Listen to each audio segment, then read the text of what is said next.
Olá, boa tarde e seja muito bem-vindo a mais uma edição do Jornal Toda Hora. Pelo horário de Brasília, o relógio marca 13 horas e a partir de agora você fica bem informado com as principais notícias dessa terça-feira. E olha só, vamos começar falando sobre o clima. Como serão as férias de dezembro, com sol ou chuva? O meteorologista Guilherme Borges da Climatempo vai contar pra gente. Acompanhe.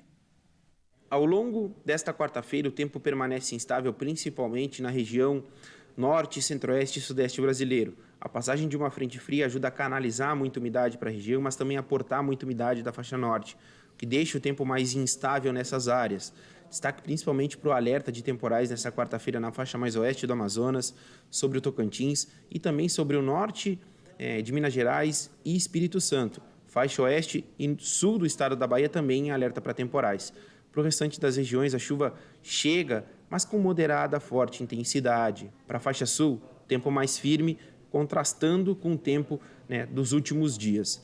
Para essa sequência dos próximos dias, destaque principalmente para essa quinta-feira, onde o tempo volta a ficar instável nos estados da faixa sul, centro-sul brasileiro.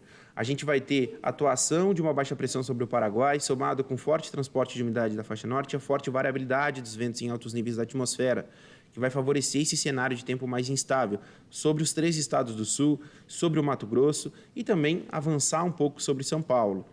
Destaque também para essa região mais centro-oeste, onde o tempo continua instável ao longo desta quinta-feira. Para o sudeste, o tempo vai continuar instável justamente por essa configuração meteorológica que vai favorecer esse cenário de tempo mais instável nos próximos dias. Já para sexta-feira, essa combinação meteorológica avança mais, leva mais chuva para os 3 estados do sul, também para os 4 estados do sudeste, pancadas mais isoladas no sul, pancadas um pouco mais fortes na região sudeste, centro-oeste continua com tempo instável. Sempre importante frisar que a gente está agora migrando para o verão. O verão, querendo ou não, é a nossa estação chuvosa, que mais chove comparado às outras estações. Então, esse cenário de tempo mais instável vai persistir. E quando a gente olha na tendência para o verão todo, a gente deve ter uma estação mais chuvosa tanto no centro-oeste quanto no sudeste e boa parte do sul, devido a essas configurações. Então, o verão deve ser mais chuvoso nessas áreas. E também um pouco mais quente, principalmente no sul, norte, já para a região sudeste, como chove um pouco mais, essa temperatura deve ficar mais dentro da normalidade. Então, uma expectativa aí nos próximos dias de instabilidades retornando a algumas áreas do Brasil.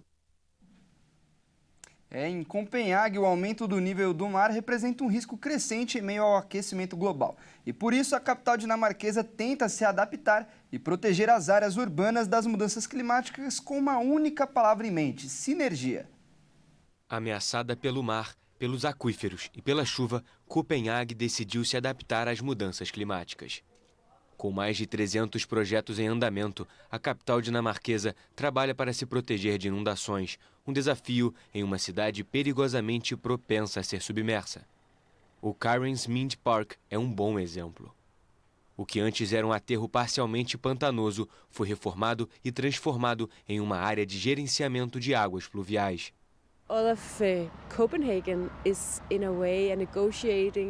Toda Copenhague está de certa forma em negociação com o ciclo da água, como essa zona úmida que foi drenada e assim por diante. Então você poderia dizer que não é uma coisa nova gerenciar a água de maneiras diferentes.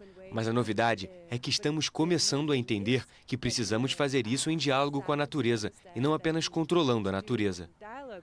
Para a capital dinamarquesa, construída às margens do Estreito de Øresund, a água sempre foi a maior ameaça, principalmente agora, devido às mudanças climáticas. A cidade pode ser submersa pela água da chuva. O Instituto Meteorológico local prevê um aumento na precipitação de 30% a 70% até 2100. O perigo também vem do aumento do nível do mar, 42 centímetros em média até o final do século, e dos aquíferos. Como a Dinamarca é tão plana e, por exemplo, Copenhague costumava ser um campo de sal, então o lençol freático já está bem alto. Assim, quando o nível do mar sobe e há muita água da chuva, o lençol freático também sobe. Por isso, você pode dizer que a água está vindo de 3 locais ao mesmo tempo. Em um caminho de pedra, no Karens Mind Park, há 3 entradas de drenagem. É nesse local que a água da chuva coletada na área circundante flui para um lago artificial a algumas centenas de metros de distância. A água é interceptada nas áreas urbanas e então transportada para o eixo Karens Mind. Ela será tratada quando passar pelo Triglav Meadow. Então, aqui podemos armazená-la e finalmente deixá-la voltar para o porto.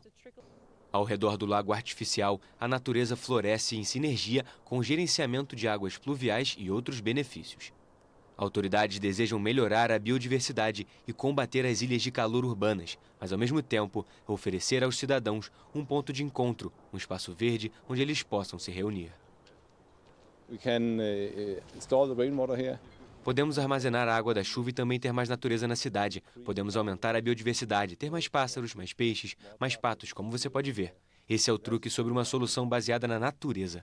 Lidar com um grande problema para a cidade, como chuvas torrenciais, evitar danos e resolver algumas outras situações ligadas ao aumento da biodiversidade, abrindo mais pontos de encontro para os cidadãos.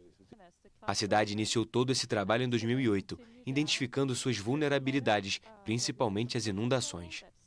Dependendo do bairro, as soluções variam. Em mais de uma década, a topografia da capital, que tem 650 mil habitantes em seu núcleo urbano, mudou significativamente, e não apenas na superfície. Túneis foram criados como rodovias subterrâneas para a chuva em bairros onde a urbanização não permite o gerenciamento direto da água. Um trabalho de sinergias que visa o hoje, o futuro e que a população já agradece. E daqui a pouquinho, às 14 horas, acontece a cerimônia da premiação do The Best da FIFA lá em Doha, no Catar. E o atacante Vinícius Júnior, do Real Madrid e da seleção brasileira, será eleito o melhor jogador do mundo. Ele será o primeiro brasileiro a vencer o prêmio desde 2007, quando o Kaká foi eleito. Vini foi destaque dos merengues na temporada e foi campeão da Champions League e também da La Liga pelo Real Madrid. Ele atuou em 39 partidas, marcou 24 gols e teve 11 assistências. E por enquanto é só, eu agradeço demais a sua companhia. Às 14 horas eu volto com mais notícias do Jornal Toda Hora. Até mais!